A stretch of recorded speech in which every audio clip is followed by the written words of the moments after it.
And everybody else, I'm not sure that any athlete has ever taken this sport by storm quite the way Chimaev did back in 2020. Let's see how he fares in another big spot tonight.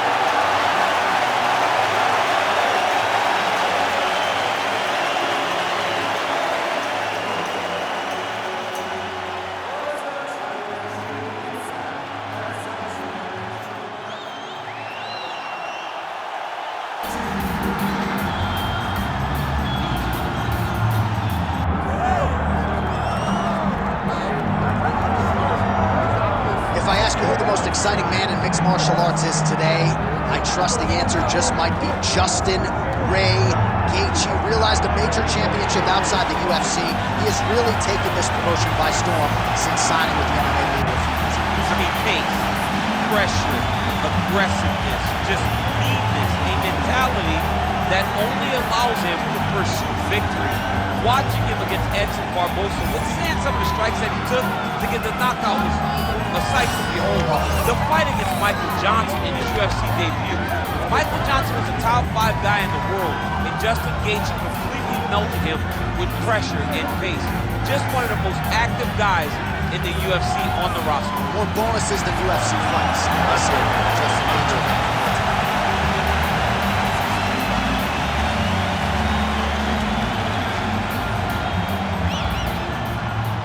Tale of the tape for this welterweight championship fight. All right, now with the official introductions, we go inside the octagon of Bruce Buffer.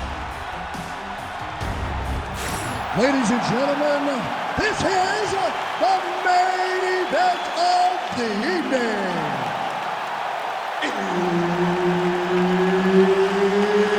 It's time! 5 rounds for the undisputed UFC welterweight championship of the world.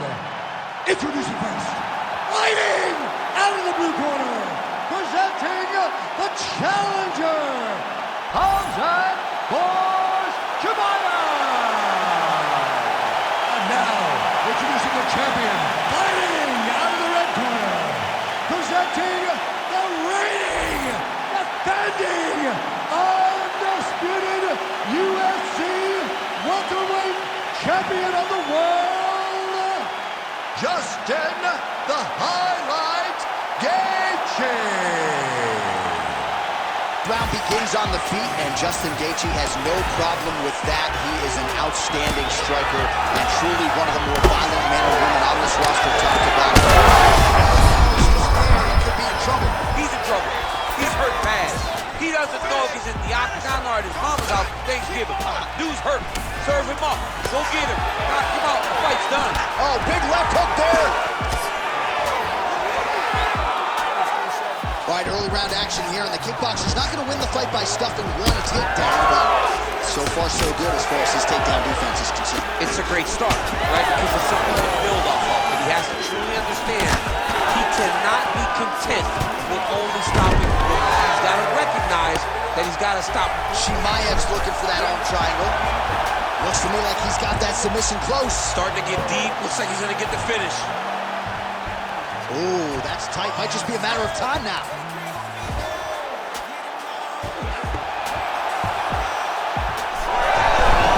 Oh, he got out. How good is that? This guy is so aware. He never leaves anything long to allow for himself to get subbed. Oh, the ground and pound is there. All right, working inside his opponent's guard here. You cannot sit in these jiu-jitsu guys' guard. And you can't have one arm in, one arm out. Guys will start throwing up legs, chasing triangle. The ground strikes starting to pile up.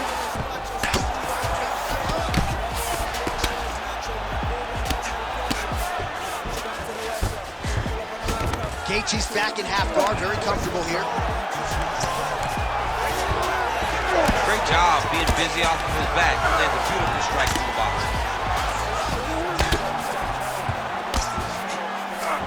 Nice move into half guard. Shades of Daniel Cormier slicing through that guard. Unbelievable. I love it. Like a knife through butter.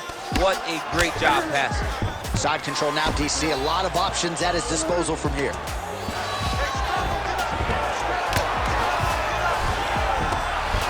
Nice job staying offensive there as he lands a shot from the bottom.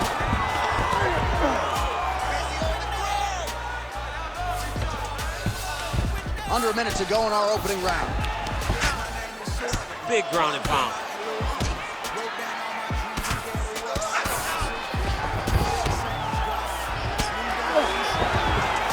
Well, the ground and pound has been on point tonight. Good work here by Justin Gaethje. Well, champ, I don't see that well, but it's hard to miss the redness underneath that elbow. A lot of bodily investment from his opponent tonight. Yes, Huge shot finds the target there. great shot lands. Now he's got to go find that follow-up him. The kill shot is what they call it, to go and end the fight.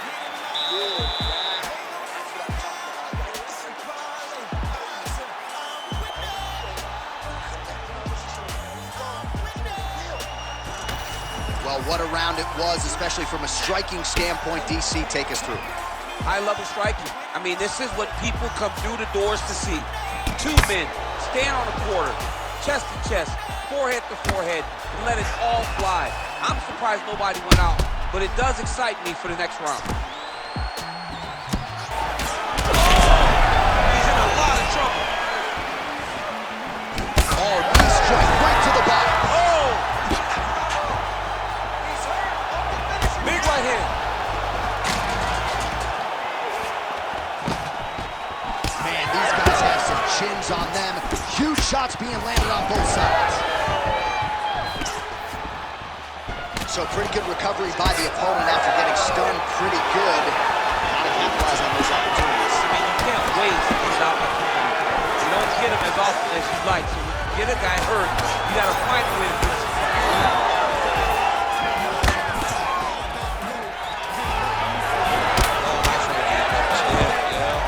Single leg takedown attempt here, and did that get you out of your seat? Beautifully done by him there. Oh man, I jumped up and down. Am I watching the Olympics or a mixed martial arts fight?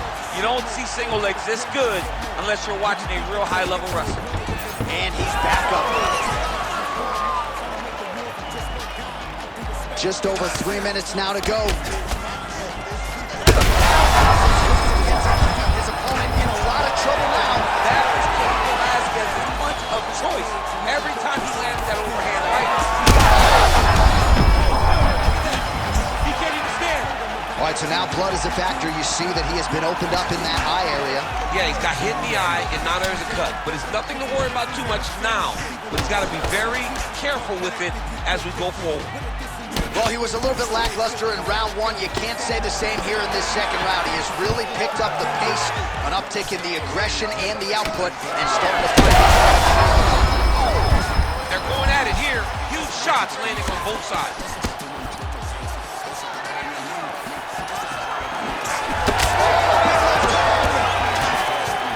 Oh, beautiful, lovely change. He passes the half. Side control now. Nicely done. Now he's looking arm triangle on the opposite side. When he goes to finish, look, he's got it locked. When he goes to finish, he has to pass his body all the way to the opposite side, drop his chest to get enough pressure to finish the technique.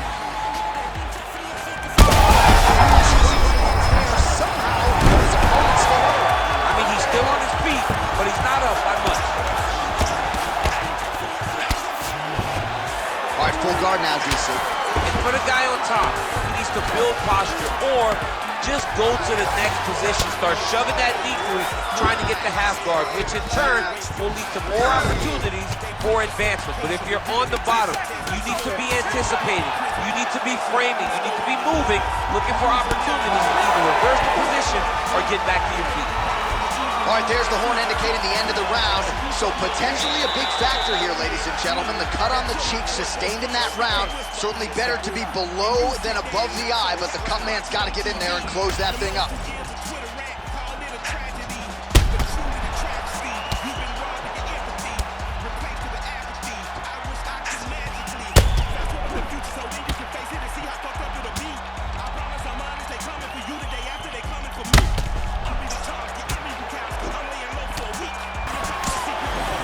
So after one of the more entertaining rounds in recent UFC history, our next round is upon us. both gave it. They both gave it as well as they took it. Let's see who floats and goes down. Taking down the overhand, now he's hurt. That's one of those shots that if you take one of them, they can end the night. That one, man, is right on the spot. Look at the left hook.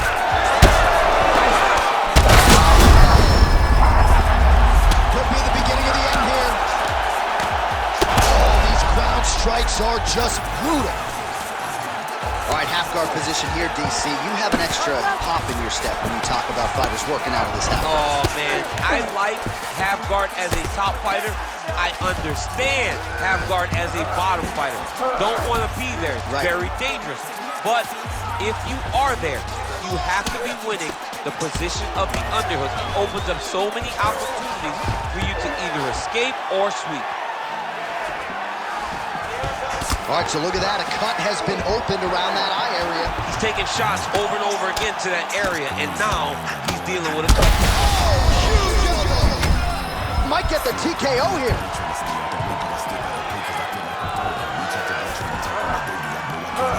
Yep, gotta be very careful there. And we have passed the midpoint of the fight.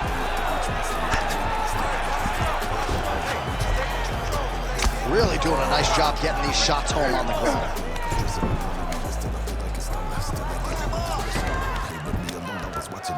Another ground and pound strike lands.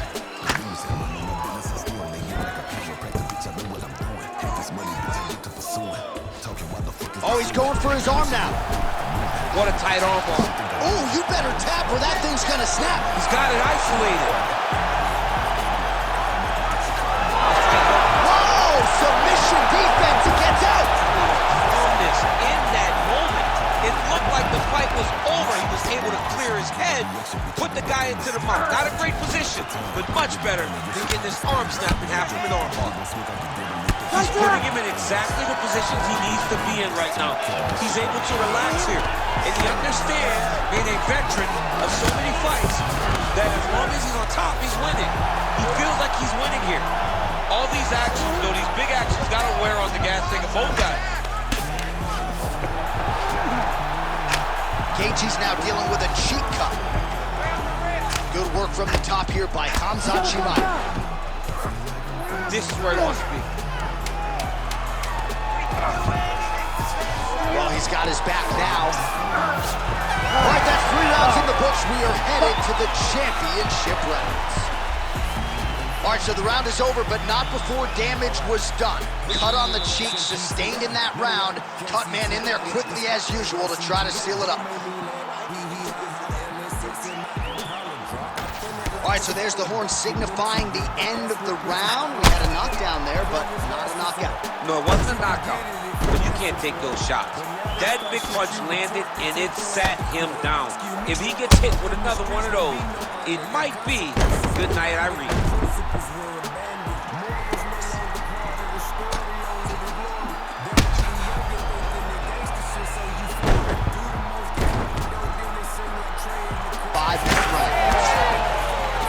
So here we go with our 4th round of a possible 5, and a lot of fighters change up their training camp when they're fighting 5 rounds for a And that'll do it! Khamzat Chimaev, as many style points as you can produce! Whoa! Jeez Louise!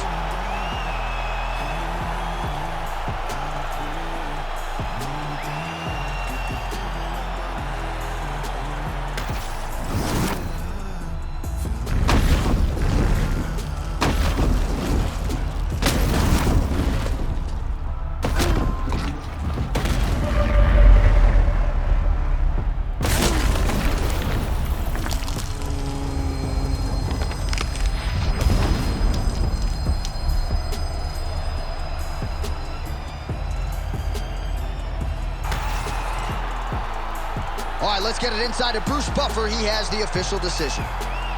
Ladies and gentlemen, referee Herb Dean has called a stop to this contest at 19 seconds of round number 4. Declaring the winner by knockout and new undisputed UFC welterweight